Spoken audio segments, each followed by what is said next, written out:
with this hail coming in, it's very important to be cognizant of the contractors you're dealing with.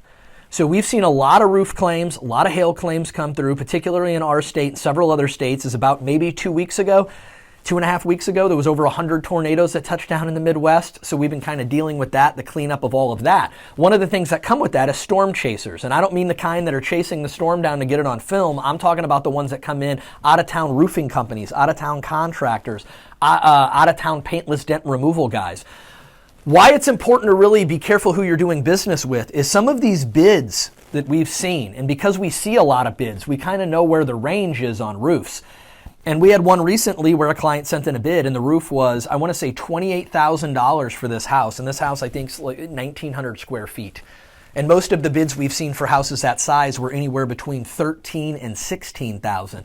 This bid was $28,000. Now, again, it's always important, rule of thumb, to always get 3 bids. Why is that important? To really see what the going rate is. To lock in a bid that high, even though there's chances your carrier or adjuster might pay for that, is it necessary? No. The other thing you might want to consider around this roof situation, since we're all getting new roofs here, is not getting a 30-year architectural shingle. Now, again, an insurance company's not going to dictate on the style and kind of roof you get.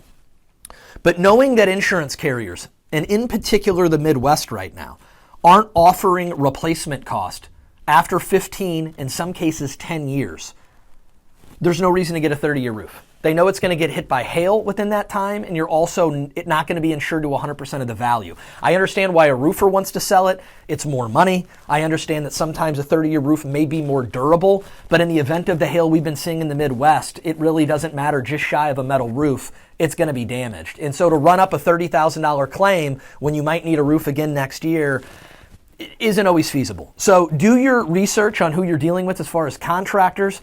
Be very careful on who's knocking on your door. Most in-town roofers aren't door knockers. They're not looking for your business. They'll know you call if you need something. My challenge to you is, if you're not confident what you currently have, reach out to us directly. We will review all of your policies at no charge to you and tell you exactly what's going on with them. We will give you a health report, a report card, if you will, on your current policies. We do this for a lot of financial firms and for a lot of clients we've never sold a policy to. But if you're curious or you're wanting to know that in that junk drawer where you put those policies every year, even though it was a good price last year, if it's going to show up in the event of what we're seeing going on, give us a call, free consultation. There's nothing hidden behind that. Free consultation to review those, tell you what your policy currently does, what it doesn't do, and what you may have access to. We don't sell insurance. We educate on options.